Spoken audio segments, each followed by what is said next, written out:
pinakamalaking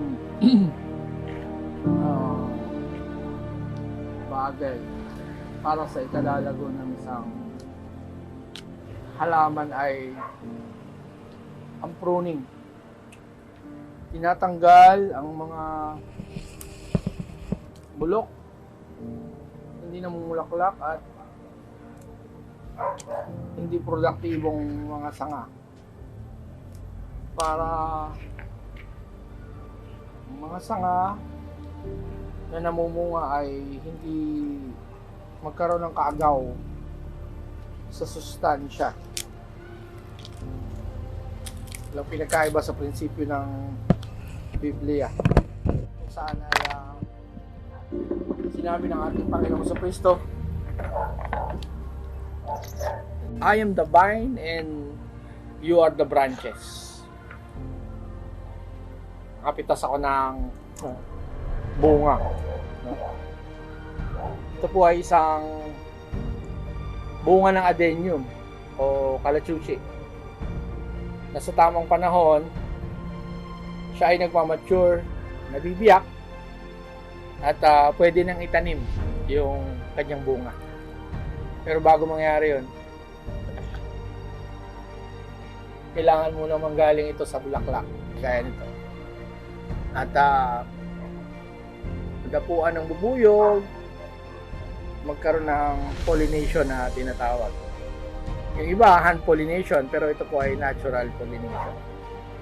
Pero mangyayari lang ang mga bagay na yun hanggat ang sanga ay nakakabit sa puno.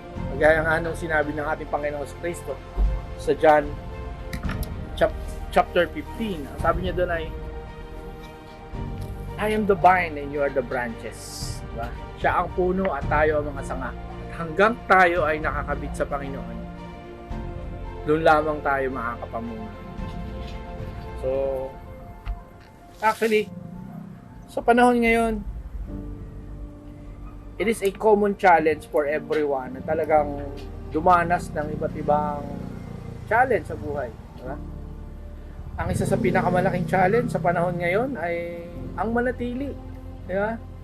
Napakahirap manatili. Napakaraming hamon sa buhay na tila baga ang isang mananampalataya ay pinipilit na matanggal ang ugnayan sa Panginoon. For all we know, yung sa John 10:10, sabi doon, the devil comes to steal, to kill, and destroy.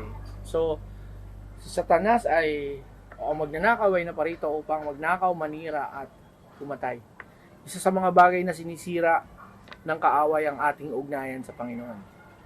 Sapagkat alam niya na tanging sa pamamagitan ng ating ugnayan sa Panginoon, tayo ay magiging produktibo. At doon lamang tayo ay magkakaroon ng bulaklak o ng bunga. Diba? So, mga kapatid, hindi batid sa inyong kaalaman na lahat tayo ay dumaranas sa iba't ibang pagsubok. Pero hanggat tayo ay mananatili, maaasahan natin ang pagtulong, ang pagsama ng Panginoon sa ating lahat. So, kagaya nito, kagaya ng halaman na to, siya ay nakapamunga o nakapamulaklak dahil patuloy siyang nakakabit sa puno kung saan ay doon siya kumukuha ng sustansya. Doon siya ay kumukuha ng lakas. So, maaaring ikaw ay mayroong pinagdaraanan ngayon. Manatili ka, kapatid. Tapat ang Diyos na tumawag sa iyo at ang kanyang pagtawag sa iyo ay kanyang lulubusin. Magandang gabi sa iyo. Nais kitang ipanalangin sa gabing ito. Aming Diyos na dakila, maraming salamat po. Sapagkat alam namin na ang mga pagsubok na ipinahintulot mo ay aming malalagpasan. Sapagkat wala pang pagsubok na ipinahintulot ka sa tao, Panginoon Lord God, na hindi makakayanan. At ikaw ay nangako, aming Diyos, na kami ay iyong sasamahan at hindi mo kami papabayaan kailanman. Maraming salamat po sa pangalan ni Jesus. Amen.